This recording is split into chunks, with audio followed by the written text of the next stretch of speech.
kadaghang salamat mga farmers.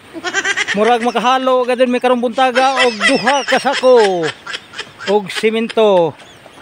Ngun man among gipasalamatan si Ma'am Kula nga maoy naghatag sa among paniudtod. Dapat ma'am ikaw ang among mayor diri karon ma'am, kay ikaw nagpakabana sa among dalan para sa kanang gagmay nga mag-uuma.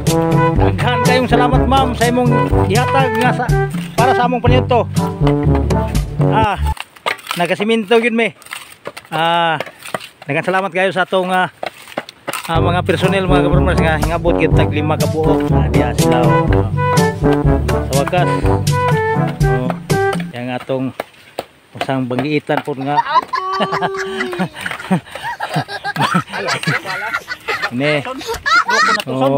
Kini sila mga farmers. Wani sila yung mga motor pero pagkaban gihapon mga tungod ining kami manghihapon mga kidiri mo punta-punta. So ingon ana kanindot kung magtabang-tabang.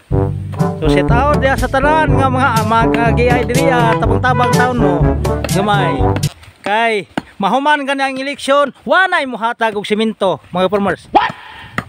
Samtang karon aton taning singabuton nga naapay mohatag og simento. Nga usapon si ka-farmers nga naning kamot o ilabi na gadto dito sa atong konsyal nga way loya-loya nga si Kabukid nga mao gadoy nangusog diri mga kaparmudok.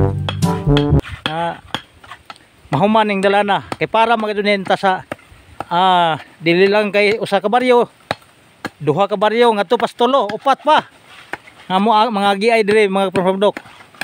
Kung maingon man pagabot sa panahon kining among diri sa ibabaw nga arang nindot og bio basin paggamiton ni sa atong lokal nga pamahalaan mga farmers. Kay tungo sa kanindot sa bio diri sa ibabaw. O di gamay na lang ilang trabaho nun mga farmers. Kay ni ato naman gitrabaho nga kaming mga mag-uuma. Daghang kayong salamat. Okay. So, salamat gadto nakasiminto dun mi. Buntag pa, wa maabuting hapon nakasiminto na may tungon kay diha naman sa unahan ng farmers ang basing kuha. Dali naman kayo. Hindi sudong. Hindi tak lang kay mulun man eh Ato man nang to pa dito gamay so no, butanganan jud gamay. To. Hindi. Kaya na may tubigan na mo kon diha. Okay.